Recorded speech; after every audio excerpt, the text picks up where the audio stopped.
go. Hi, and welcome to From the Research Chair. This is episode number 21. I'm Jason Voss, and that is Michael Falk. Today we're going to be talking about the purpose of finance. What's interesting is investing. There was a huge level of enthusiasm for this topic right after the financial crisis, not so much lately, though there are still smattering of such conversations happening out there. We promised to talk about a couple things today, including the historical definition or historical thoughts about purpose. Michael, what do you think? What have you heard historically about the purpose of finance and investing? Broadly speaking, there are savers of capital, and there are people who are users of capital. And the savers facilitate the users to hopefully build future economic growth from how they use the capital. That is the simplest definition I have ever come across. Savers providing users, users providing hopefully for the economy longer term.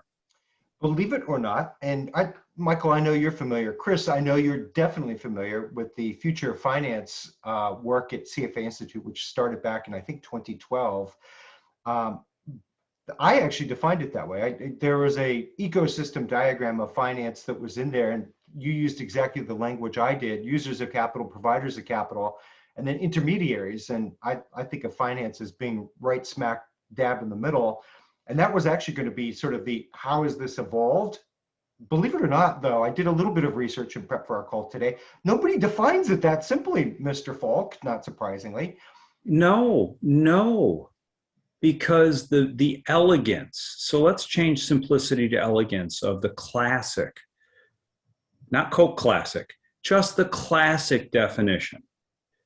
It has been so muddied because we are no longer consistent on how the users are using capital in terms of, and I'll be specific about this claim, long-term economic growth. Are users using capital for that purpose? And we can debate, right? We can debate, which maybe we will. Savers are still savers, other than the fact that they're getting consistently and roundly punished these days, because savers classically, first and foremost, are not investors, they're just savers. And the low interest rates are hurting them, have been for a while, will continue more than likely. Yes, that is a little bit of a forecast. And the result is they are starting to push away into investing more than they have historically done. So I'm going to come back to it in just a second. Distinction between savers and investors. That's a wrinkle I think is irrelevant, but I'd love to hear your perspective because I respect it, obviously. Let me read into the record a couple of definitions, one coming from the London read into the record. It feels like we're litigating now. Well, we're not going to litigate. We're just going to put it in there. So as a straw man and talk about the merits of it. So from an organization called Seven Pillars Institute, which is dedicated to commenting on, in a think tank-like way, the purpose of finance, they have the following definition: to help people save, to manage and raise money. That's one. The London School of Economics has a page set up where they talk about the purpose of finance, and I'll discuss this one in a second. I'm not especially fond of this one, though I'm front running my own discussion. Spit it out, man. Provide safekeeping, allow us to transact with one another, ensure risk, and most critically, intermediate between lender and borrower, which captures our end bit.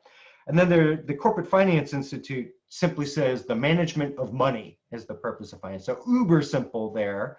Michael, what are your thoughts about those definitions?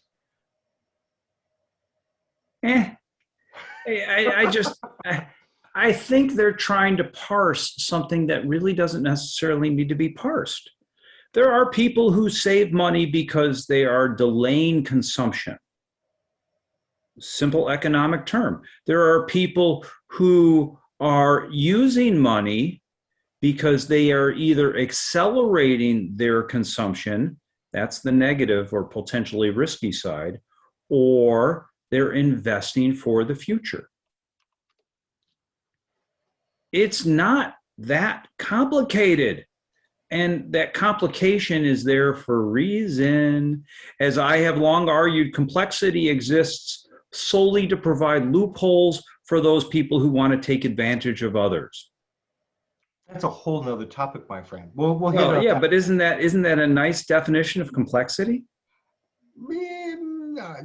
I don't want to debate that because It's a bit cynical. I know you don't like to be cynical. Well, no, it's not that. It's just that I was thinking immediately of science and the science of complexity, which is one of my fetishes. And so different field. I'd have to parse that sucker out. Yeah, it's a different, I'm using only for finance. So here's what bugs me about these definitions. It almost sounds like, for example, and this is most specified in the London School of Economics definition, to provide safekeeping, allow us to transact with another, ensure risk, most critically intermediate between lender and borrower. I don't know that that is the purpose of finance so much as the effects of finance. And I think that's a pretty poor descriptor of the purpose. And Seven Pillars Institute says, help people save, manage, and raise money. And again, that's how the industry has evolved. I would argue that finance as a function existed well before those business lines existed. In the management of money, it's almost there. I have my own in mind. You put forth one. But before we hit like the transition, because I think it's evolved over time, these are traditional. What is the difference between an investor and a saver? An investor allocates the savings into risky assets. Oh, implying there's a riskless asset. No, implying that there is an asset that when you put it somewhere, when you ask to get it back, you will get it back. It's a return of your capital, not necessarily a return on your capital. I tend to think of all assets as risky because there's no real guarantee of any. Well, they are. You just parsed it. Even cash is a risky asset. It all depends on your perspective. Yeah. Right. If I think about saving an emergency fund in case I've got my air conditioner breaks before the summer, right? Then short-term savings should not be invested in equities. You want more cash-like. Whereas if I'm talking about the future 15, 20, 30 years down the road, the less risky investment may be equities and not cash because of the need to outperform inflation. So time period matters. Time period absolutely matters. And I'm glad you brought that up. That I think will feature here shortly in this discussion. So let's set aside the definition of the purpose of finance or a descriptor of purpose of finance. Do you think it's changed over time? I don't think it's changed as much as a piece of it has been sequestered by certain parties for their own usage. Don't be obscure, be specific. General purpose of finance is to grow something. Let's make the pie bigger for everybody. When you say that finance has changed, I'm saying, no, its still purpose is the same, to grow the economy. However, there are parts of that growth that are not accessible by all the citizens within the economy.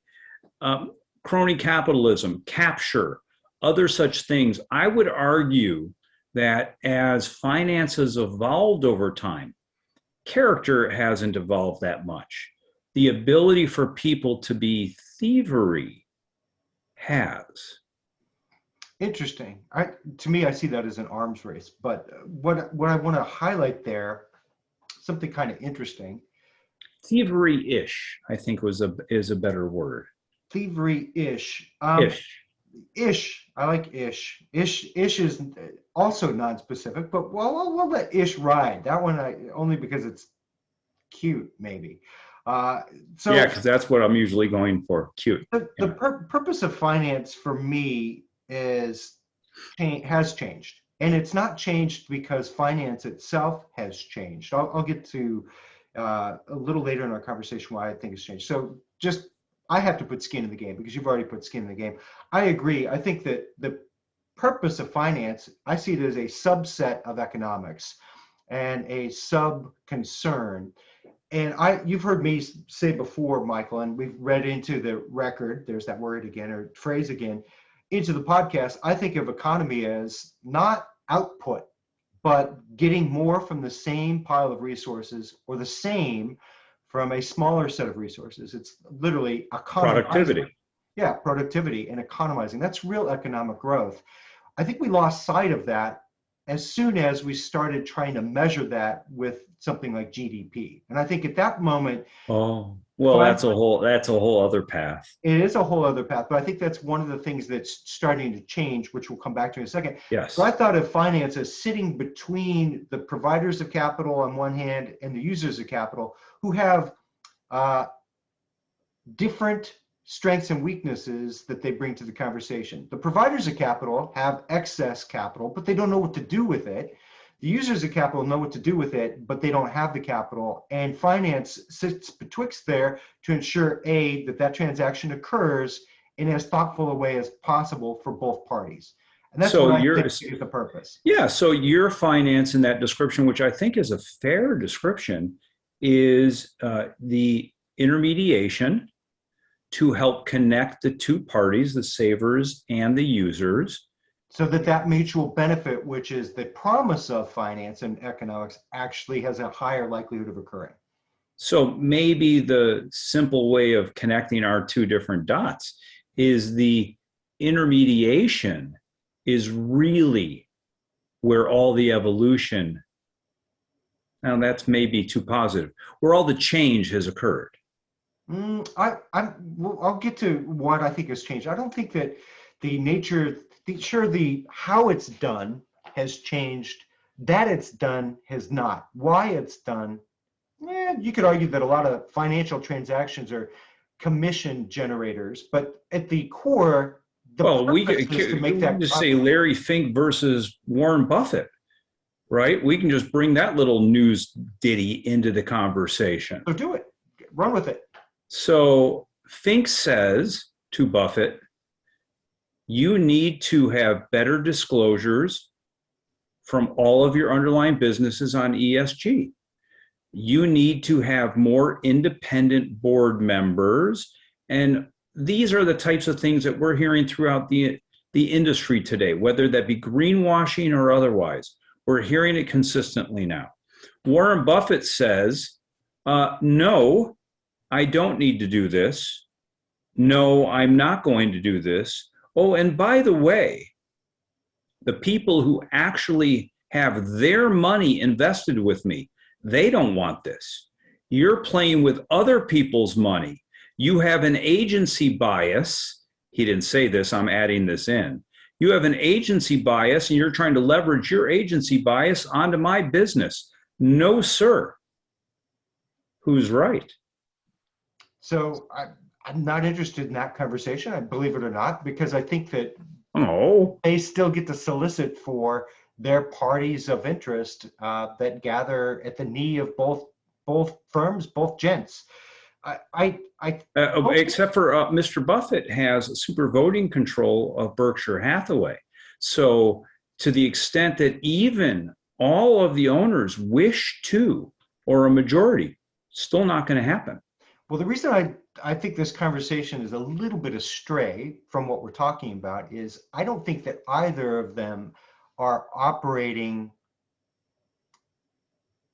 necessarily in adherence to purpose of finance. I think Fink is trying harder than Buffett is, but I think that could be a big distraction for this conversation, which is we're having a philosophical conversation about what is it, has it changed, why has it changed if it has. So I tend to think that, well, let's ask the question, is there value in understanding the purpose of finance and does it help us make better decisions? I would say yes, it absolutely. I agree. Does.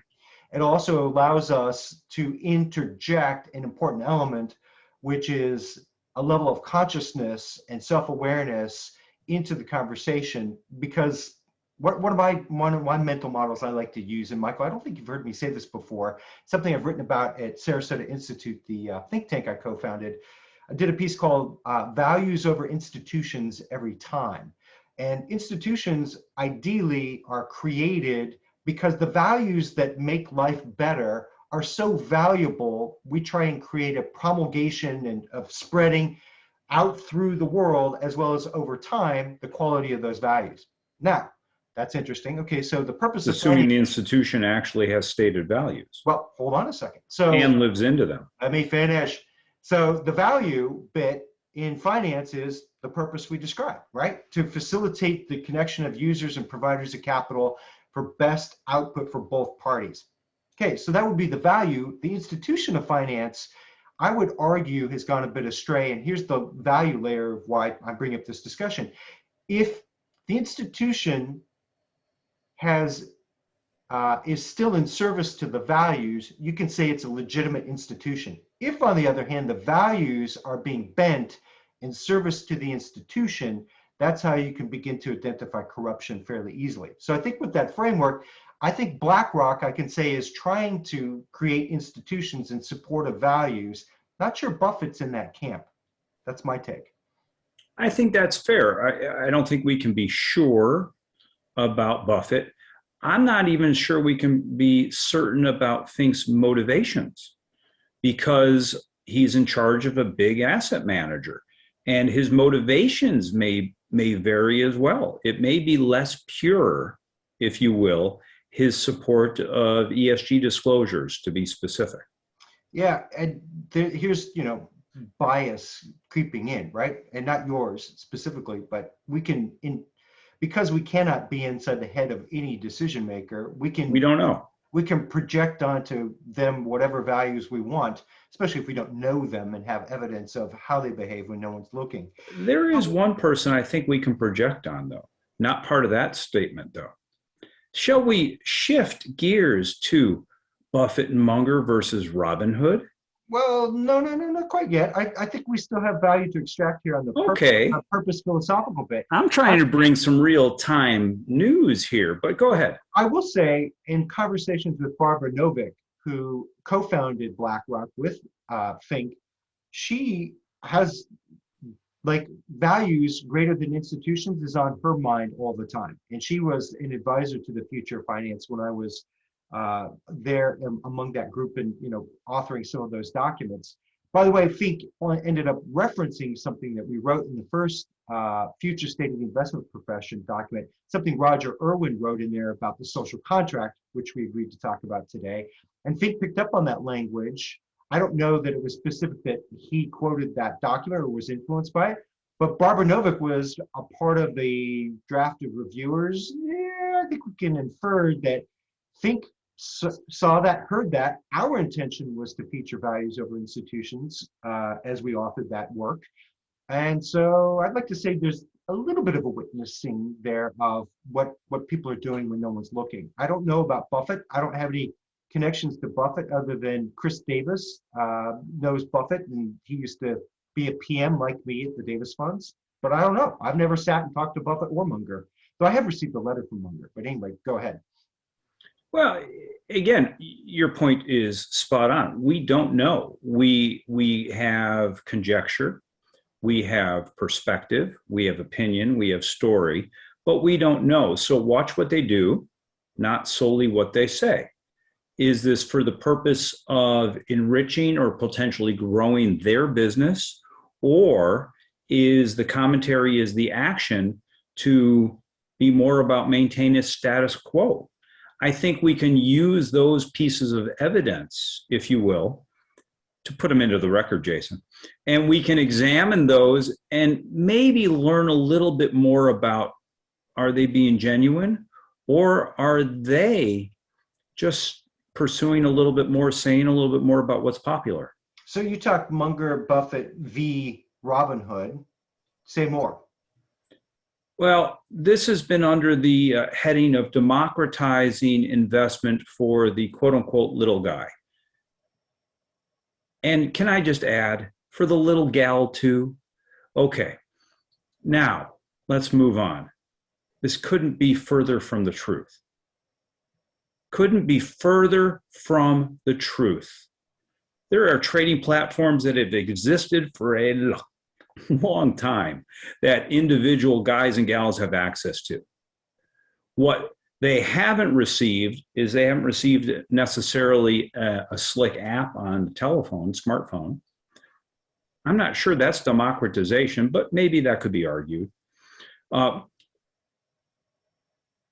What they're doing is they're not investing. When you do everything on leverage or on margin or using options, that would be called speculating. So let's start there. That's a definition. Who's the they in your sentence, Robin? The they would be the guys and gals largely working with the Robinhood platform. Okay. Robinhood does not have to offer best execution to their clients. They get paid for order flow. So if you think this is democratizing, this is the opposite of democratizing. This is saying, I'm going to give something to you you think you don't have access to, and outside the back, I'm going to steal all the profits because they're getting paid for order flow that does not meet best execution standards. Just look up their disclosures of how they earn money. The people who are doing this investing, AKA speculating, are not wise about this. Democratizing would be some level of education, some level of tools. You know what's really democratized investing historically?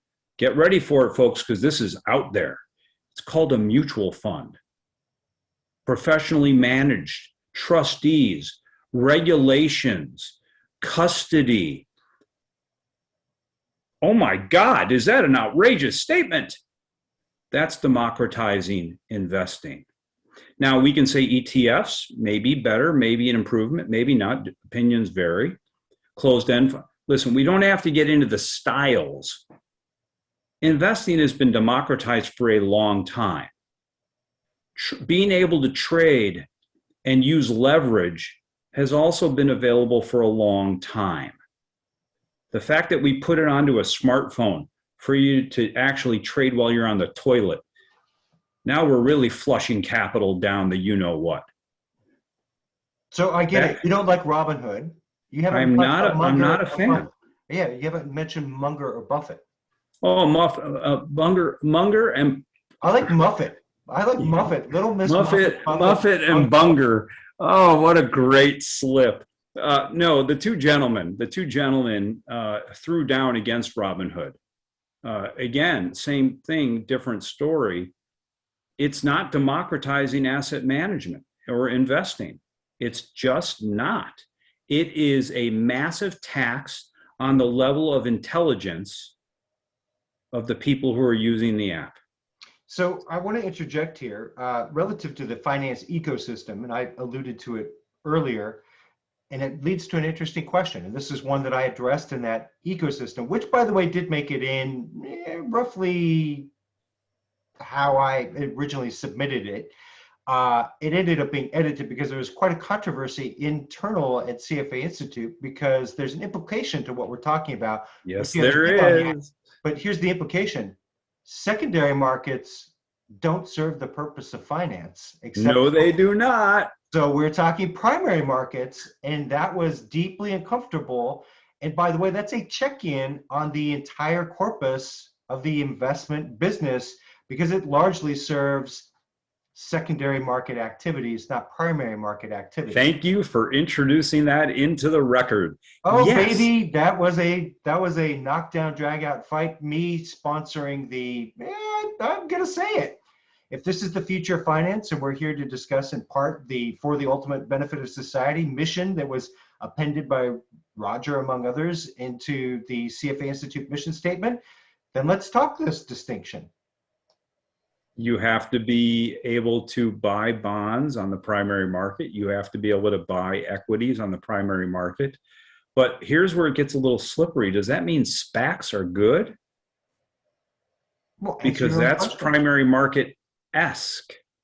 Not ish. I'm going esque now.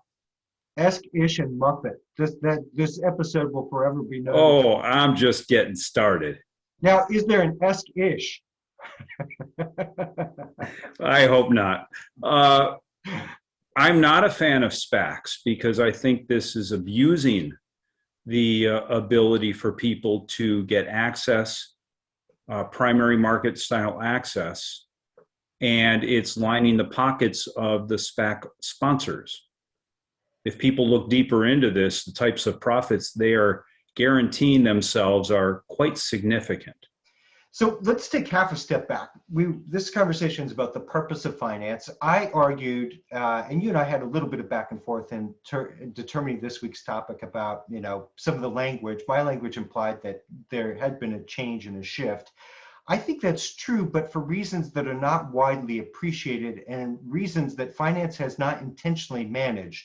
So again, for the record, the original reason finance was created as a industry and an activity was to ensure that the users of capital and providers of capital had a fairer, better exchange, period. It was intermediation for good. Yeah, exactly right. And meant to ensure that both parties could be satisfied by that exchange. And oh my God, it is a can of worms. There could be a whole ongoing podcast about how that's not what finance has. Well, can we just say it was designed as intermediation for good? Yeah, and intermediation for intermediation's sake is not good. Of course, and extracting your pound of flesh for that is not good. But here's why I think it's changed. One, that original purpose, and most purposes shake out based on the natural way that human beings and their behaviors are created. Don't comment on that quite yet because I haven't gotten out how I think it's changed. What's changed in that equation is people now have a greater appreciation of multiple forms of capital, not just financial capital, but there's natural capital, social capital, human capital, manufactured capital, intellectual capital, etc. So that's changed. There's a greater appreciation that value exists in all these other repositories. That's because our level of sophistication as people have changed, and I'll get to why in a second that's changed. It's the arc of specialization. It's no different. Yeah, and the other thing that has changed is an appreciation for time horizon has lengthened because as populations have grown, as globalization has happened, all as natural outcomes of finance operating well, different parties no longer exist in a vacuum, and the system has become more systemic. So what that's meant is we now have to broaden this understanding because this function was created, it was enshrined as an institution. Dutch East India Company, British East India Company enshrined the finance value 400 years ago, 450 years ago, whatever that was. What's changed is all that worked well, even given all the taxation and pounds of flesh extracted. It works so well that now we're so intertwined, we have to, I would argue, get more sophisticated about how many capitals and time horizon, and those two appreciations now mean the purpose of finance has the ultimate benefit society appended to it, I think pretty legitimately. That's my thought. I like that as a way to work towards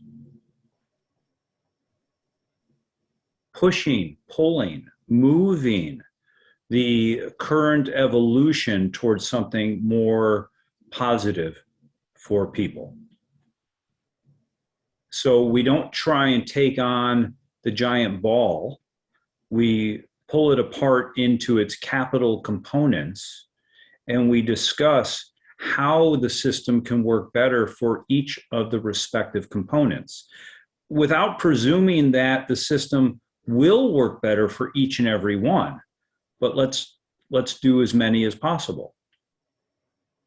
Yep. And I think with this framework in mind, one, I think it's high time we return to this conversation, not just in times of crisis, but to have a greater appreciation for what is different about 2021 from 1650, right? And 1650, very different world.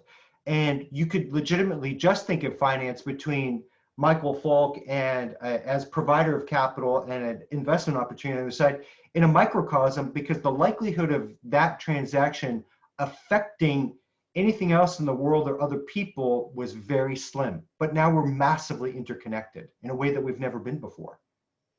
Yeah, let's go back a few years just to give people a tangible example, right? Interest rates were taken down really, really low at the turn of the century, right? Around the year 2000. And we can talk about all the motivations as to why and what happened. Doesn't matter. They went down. Well, you know, one of the things that massively enabled that, we were buying so much in terms of product from China.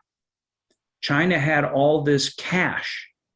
They recycled it into US treasuries. So when people went to go buy their home and leverage up prior to the '08 Great Recession, that was vastly enabled by the Chinese. So Jason, to pull out one really significant linkage, you are correct. It is systemic. Yeah, another example of that from the 70s, when I was an oil analyst or natural resources. You weren't an analyst in the 70s. No, but I know the history of it because it's a part of what I had to understand. The petrodollar is the Saudis doing the same in the 1970s. So excess money earned on petroleum products was then reinvested so that the US had a massive capital surplus, even though it had a massive trade deficit. It balances, hence the word trade, two words. Balance of payment. Trade balance. Or balance of payments. Balance of payments, yeah. Yeah, and so we could not be more interconnected, and I think that's what's changed. I think the purposes remain the same, but how we assess whether that purpose is working and being fulfilled is more sophisticated now because of that intertwining of different parties in different places through long periods of time. Yeah, and I think we've also taken the definition of the word working and expanded it. Now we don't want simply a return of or on our capital. Now many people want their capital to accomplish things, which takes us into ESG style motives or impact investing. And that's fine. But all we're saying is how we're defining, how the world is defining, how parts of the world are defining. What does working mean? That definition's expanded. So the last thing that we had promised to talk about, and I think we arrived here, like always, because we love to talk and debate and whatever. The airplane is about to land, but turbulence existed in between, which is part of air travel, part of our conversations. The social contract. Does finance legitimately have to earn the right to operate via social contract? Yes. I've written 2 books on this essentially. But forget about the books. Here's the point. Capitalism, all right? Capitalism, there's an ism. It's not an ish or an s, but an ism. Oh my, we have 3 now. Capitalism has lifted more people throughout the history of the world out of poverty better than any other system that has ever existed. Finance is a foundational aspect of capitalism. Capitalism isn't a bad system. Capitalism itself needs to be better, a better version of what it has been historically. And the simple way I'll say that, it needs to be more inclusive. Then finance will be more sustainable and beneficial. So Jason, that's my explanation for why I do think it needs to be part of a social contract. Yeah, from my perspective, and I tend to be a kind of a top-down thinker about everything except by investment decision-making. I think all businesses need to earn the social contract. And I think finance is no different. And I think what it needs to have included in that contract has expanded because of globalization, because of the intertwining. Classic example of that is, I think it was, can't remember which bank in Ireland it was that had lent out, because it operates globally in a capitalist system, lent out more in money than the entirety of the GDP of Ireland. And yet the obligations when that bank struggled were entirely owed or to be paid by the Irish people. That is an obvious example of where capitalism broke down because of a lack of a perspective of how things have changed. Because the governance mechanism is local, but the effects were global. And that's part of the conversation of the purpose of finance, the purpose of capitalism, that's still wanting. And there are massive forces trying to resist that. But I think that we're going to keep having crisis after crisis after crisis of this kind if we aren't proactive in addressing this stuff. Privatizing gains while socializing losses is a recipe for people with pitchforks at the gates. Ultimately, probably, yes. So one of my favorite sayings on capitalism that you said, and it's V meaning versus communism, is capitalism or communism is the unequal sharing of miseries, and capitalism is the unequal sharing of benefits. And I think that that's a pretty apt description of the two systems. I think that works well. Do we have any final comments before we ask for Q&A and input and feedback? Well, I want to go, I've got one or two other newsworthy topics I want to pull into this conversation. Go there. The finance world lost David Swensen in the last week, a influential luminary, and by all accounts of people who knew him, a high quality person. And the industry lost. Yale, the venerable Yale, keeps talking about succession and how for 5 years they've been working on succession. Hello, you failed. The man is no longer with us. He has passed, and you don't have a new CIO in the chair. You failed. Don't tell me about succession ex post. Succession has to be ex ante.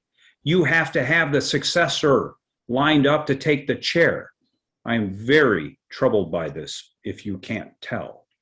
I would say that the institution did not do a good job of enshrining the values. The institution failed. Now, the question is why and how. We don't have to go.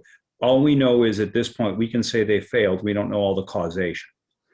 The other thing is Mr. Swensen, as well as Mr. Buffett, are both famously quoted over time of basically saying every investor should just buy an index fund. Don't try and do what we do. You'd be better off in an index fund. What do you make of that? Me? You're asking me? I'd say yes. I am asking you. I'd say maybe. I say, I'm obviously biased. I wrote a book called Return of the Active Manager. Was an active manager myself. I counsel active managers, so I should be biased too, shouldn't I? I would say the following, and we've said it on this podcast. Most active managers don't do their own research. Most active managers, self-described active managers, are actually closet indexers.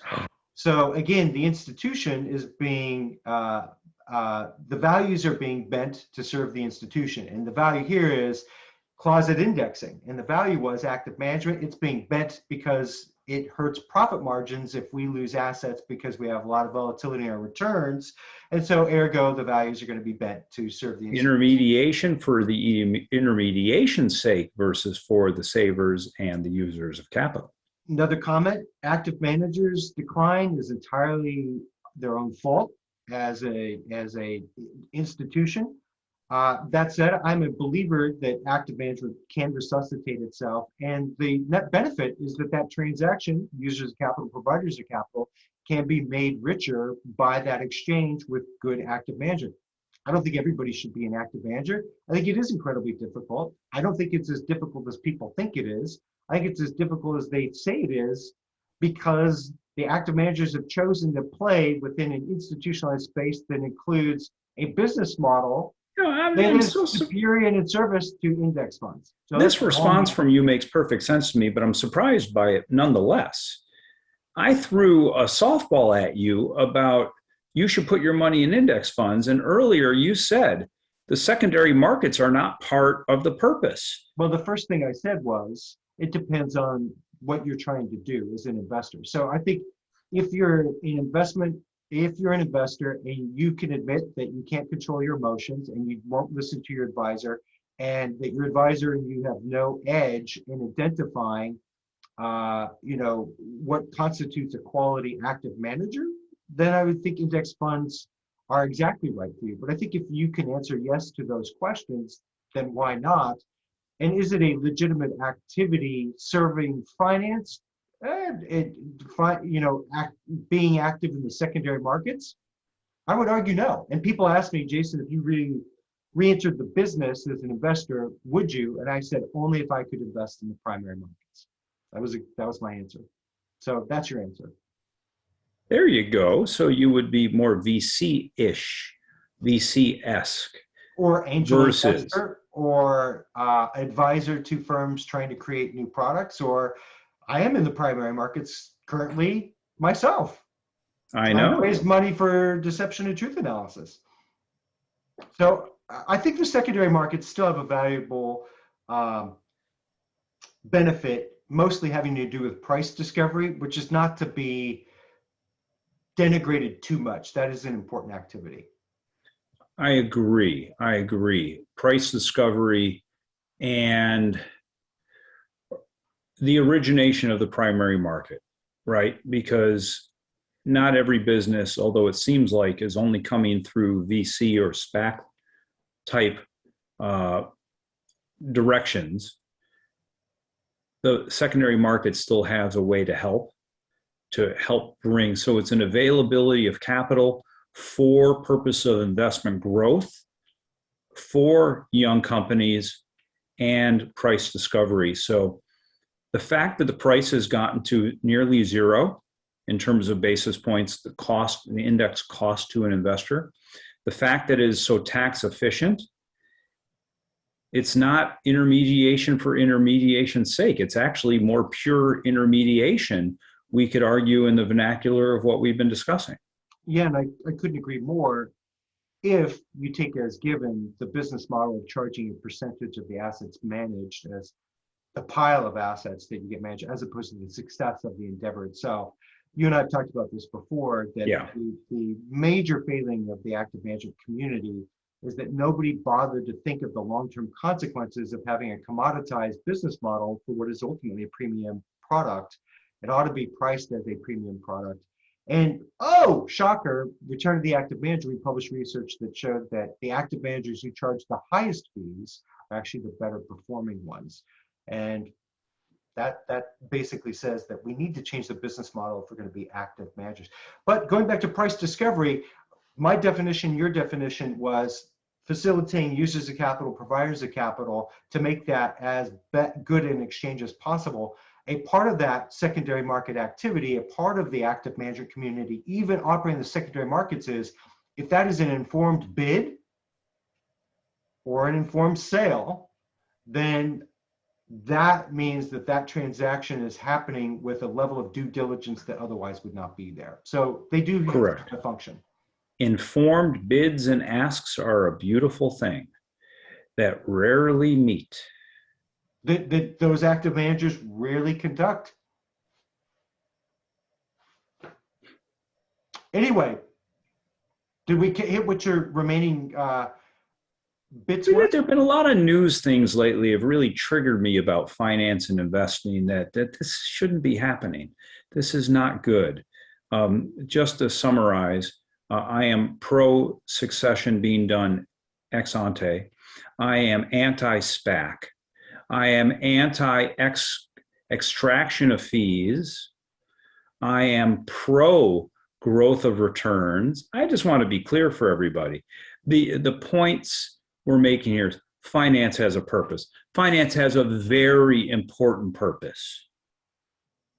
We need more people to be literate about a little more, if not a lot more, so they can better work with their intermediaries, because the literacy to go direct is a lot bigger of a task. So how about we just have better interactions with the intermediaries and help finance be better? It's coming whether we want it to or not, because the forces that I described are momentous, systemic, and not going away.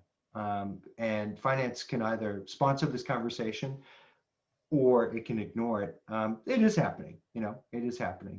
But I think we should open it to Q&A with the time we have left, or statements. It could be, I totally disagree with you guys. What about questions, problems, hassles, complaints, as I always say. Let the unmuting begin.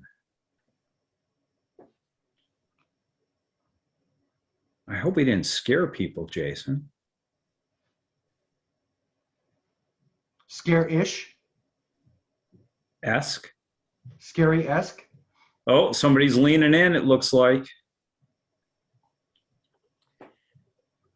So I guess I'll try and kick it off with you all. And I want to come back to,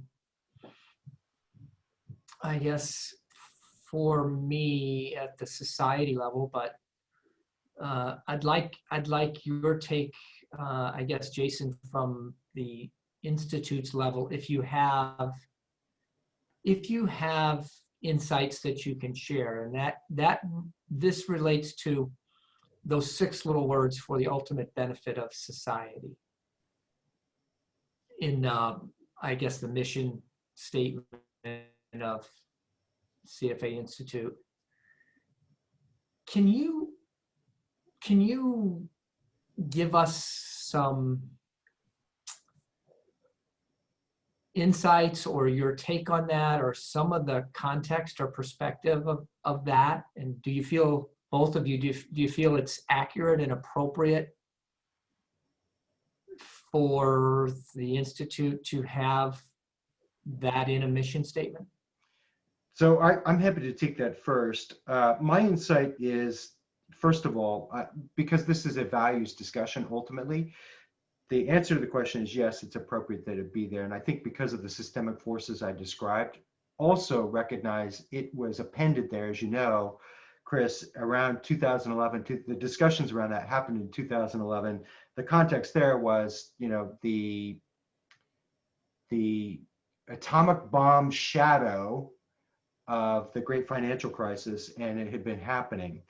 And just like the Constitutional Convention here in the United States is a conversation, and the US Constitution is of a time and place, you know, those moments in history tend to lead to new language, new change, new rethinking of values. I think it's appropriate that it be there, but if you're going to dare make it an institutional message, the institution has to follow that credo.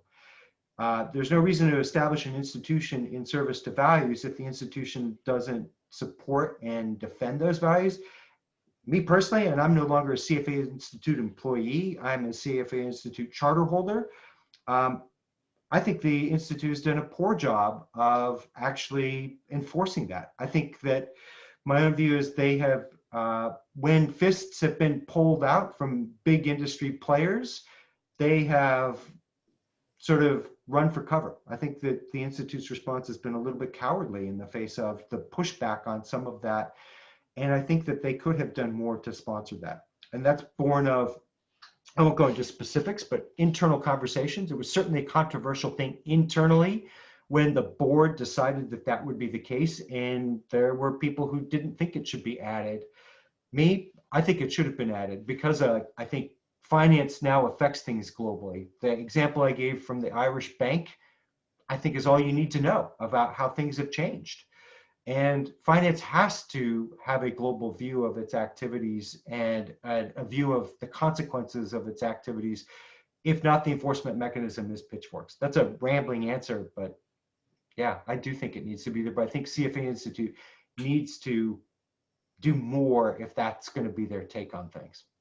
I'll give one very specific example of how they may not be where they need to be in total.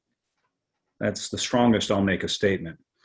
When I wrote my first book, it was published by the Research Foundation. And I received feedback. I received feedback on my submission, on my draft, and it was all useful. But there's one topic, after I submitted my draft, my final draft, for a period of several weeks, there was a question about whether or not it was going to ever get published. It was actually going to see the light of day.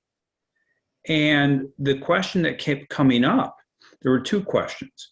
Number one, everything they publish is about financial economics, quote unquote, financial economics.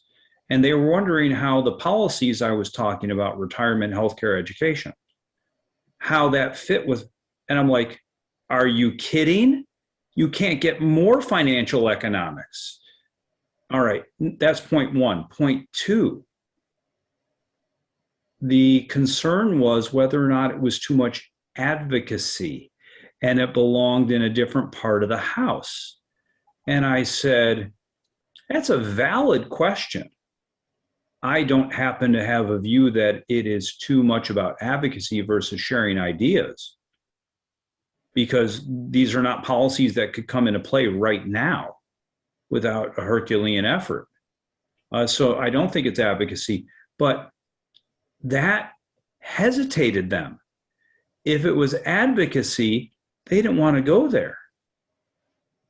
And so, Chris, my response to your question is, I don't think they're fully living into, I mean, that's a little dated now because it was published in 2016, but I don't think they have been living into those words completely. I'd like to add something, and Chris, I'd love to hear your take on it, because you're charged with that in your role at CFA Society Chicago to executing this. To me, there's one example of where CFA Institute is struggling with this issue.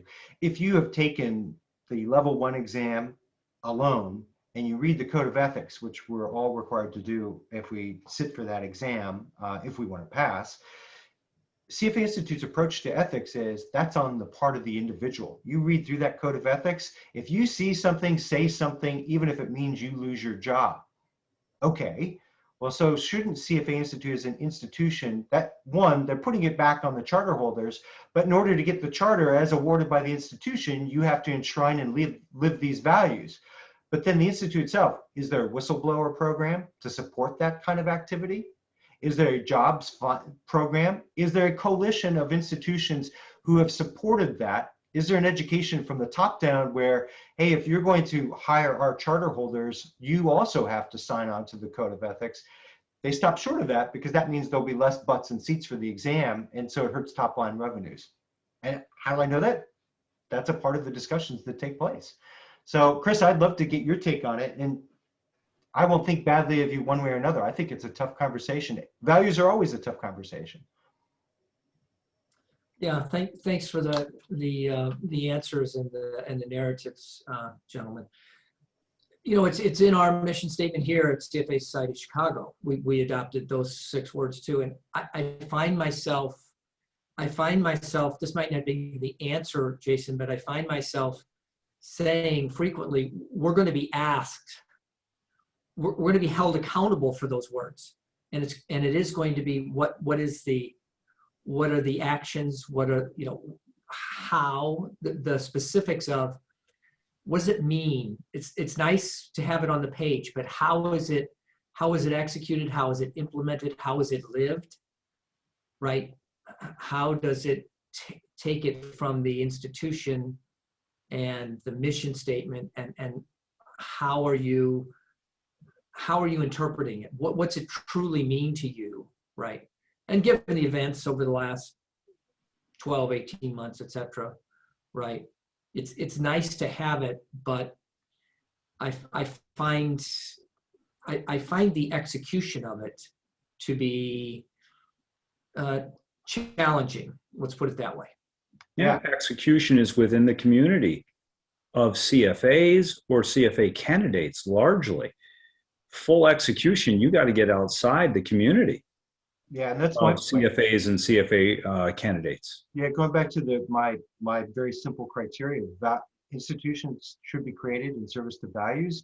If the values are bent to the institution, then you have a level of corruption. I don't think that the values are being bent at CFA Institute, but what I will say is that the institution has not gotten behind the values that it promulgates.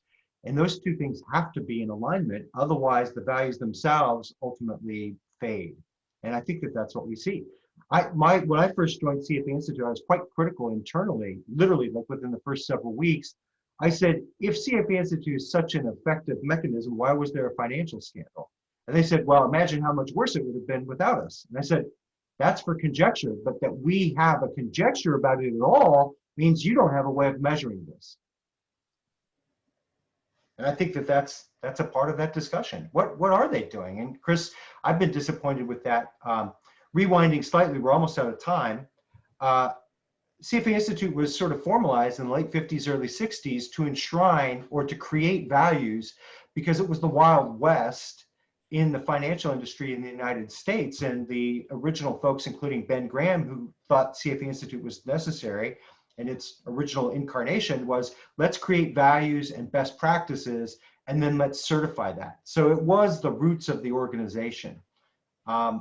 Anyway, I think CFA Institute gets a C, not a C minus, not a C plus, a C, an average grade on this. I think lots of people have mission statements and the institution drifts over time without awareness. And not let them off the hook. I'll stick with the grade that Jason gave them. It's not about the intention, it's about the execution. Chris, to your point, how are they trying to execute on that codified intention? And that seems to be a poor alignment with how they actually generate revenues, which is more butts in seats taking tests. As sponsored by the institutions where those folks hope to work, or at the very least, if they're not paying for the charter, we hope, CFA Institute hopes that they hire those people on the back end, which makes the charter valuable. If nobody hired charter holders, there would be no value to the charter. That's a big topic for discussion. Indeed it is. Well, so I'm going to wrap up because we're at time. Thank you for joining us today. Episode 22 will be in 2 weeks' time, which is the 27th of May. Thanks everyone for joining us. I hope you enjoyed the discussion. This is one of my favorite topics. Be purposeful. Go forth and be purposeful. Bye. Thank you all.